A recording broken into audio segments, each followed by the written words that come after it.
네, 안녕하세요. 제이비입니다. 어제 시황과 제가 썸네일에 적어둔 부분에 대해 말씀드리기 전에 우리끼리 잠깐 또 자축의 시간을 갖자면요. 드디어 중국 숏, 양 익절 완료했습니다. 어젯밤에 커뮤니티 게시판을 통해 말씀을 드렸고요. 이번엔 생각보다 기간이 좀 길어졌었죠. 워낙 변동성이 심하게 요동치기도 했었고요. 그래도 뭐 결국엔 이렇게 양이 대폭등을 해주면서 익절로 좋게 마무리할 수 있었습니다. 제가 어제도 멤버십 회원분들께는 말씀드리긴 했지만 좀 더 욕심이 나긴 했습니다. 그동안 변동성 견딘 것도 있고 해서 좀 더 들고 가볼까 싶긴 했는데 그래도 또 괜히 주말 동안 무슨 일이 생길지는 모르는 거고 월요일 시작과 동시에 폭락해버리면 며칠 동안 자금이 또 묶여버리잖아요. 그래서 그냥 이번 숏은 이쯤에서 마무리하자라는 생각으로 정리를 하게 됐고요. 중간에 물타기를 한번 하셨던 분들은 꽤 큰 수익을 올리셨을 테고 그렇지 않은 분들도 어쨌든 익절로 마무리하셨을 텐데요. 모두 축하드립니다. 중국 숏은 제가 돌아가는 상황을 보고 추후에도 언제든 괜찮겠다 싶은 타이밍에는 다시 들어갈 예정이고요. 들어가게 되면 커뮤니티 게시판을 통해 바로 또 말씀드리도록 하겠습니다. 그리고 어제는 제가 그동안 고민하던 버라이존에 매수를 들어갔는데요.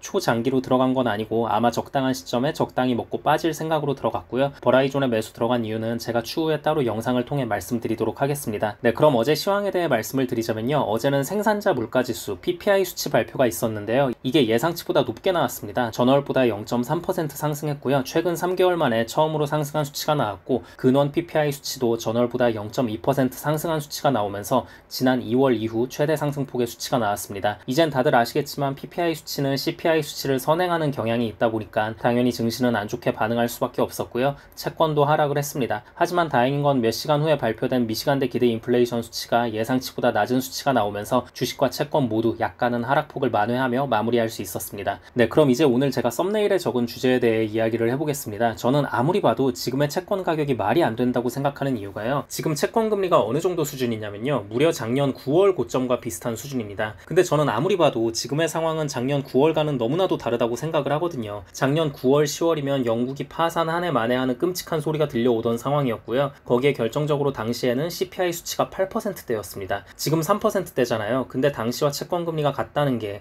물론 CPI와는 별개로 다른 여러가지 요소들이 추가된 부분들이 있긴 하지만 아무리 그래도 인플레 수치가 8%인 당시와 3%인 지금의 채권금리가 같다는 게 도저히 이해하기가 힘든 부분이 좀 있습니다. 일반적인 경우라면 채권 쪽으로 넘어왔어야 할 자금들이 주식시장의 광기 어린 무지성 상승 때문에 계속 주식시장에 머물러 있었기 때문에 벌어진 사태라고 보거든요. 그래서 지금 미국이 정부 차원에서 주식시장을 좀 억누르려고 하는 부분도 있는 거고요. 그래서 아무튼 지금 상황은 너무 비정상적이기 때문에 곧 정상화되지 않을까 싶습니다. 그리고 이렇게 생각할 수 있는 부분 중에 하나가요. 지금 정부의 의도대로 주식시장에서 자금이 빠지고 있는 게 수치로도 확인이 되는 부분이 있습니다. 뱅크 오브 아메리카에서 발표한 자료를 보면 이번 일주일 동안 주식시장에서 자금이 16억 달러가 빠졌다고 하는데요. 이게 3주 만에 처음으로 자금이 빠진 거라고 합니다. 그동안은 주식시장에서 자금이 빠지질 않았어요. 그래서 이 부분은 채권 투자자들에겐 상당히 긍정적인 시그널이라고 보시면 될 것 같습니다. 제가 지난번에도 말씀을 드렸지만 주식에 있는 자금이 채권으로 한꺼번에 확 넘어와서 채권을 상승시키는 그런 완벽한 시나리오는 현실적으로 좀 힘든 부분이 있습니다. 모든 일에는 다 순서가 있는 거니까요.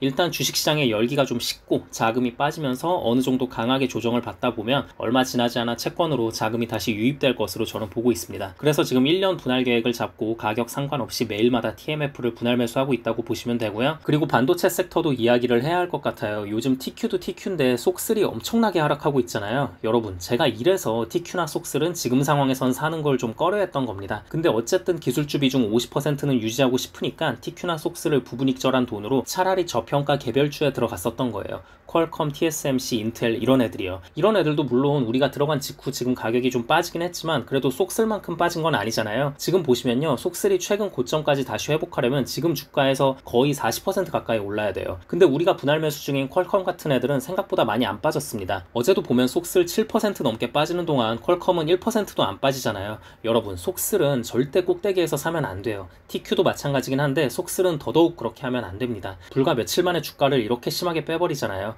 아무튼 요즘 보시면 엔비디아도 그렇고 테슬라도 그렇고 확실히 고 PER을 유지하던 기업들이 거품이 슬슬 빠지면서 위태위태한 모습을 보이는 것 같습니다. 고 PER 기업들의 거품이 확실하게 빠지게 되면 채권이 확실하게 오를 거라는 생각이 좀 들고요. 네, 아무튼 채권 투자하시는 분들 모두 힘내시기 바랍니다. 세상의 모든 비정상은 정상화됩니다. 그리고 주식 투자하시는 분들도 괜찮은 기업을 싸게 살 수 있는 좋은 기회라고 생각을 하시면 좋을 것 같습니다. 그럼 다음 영상에서 뵙겠습니다. 감사합니다.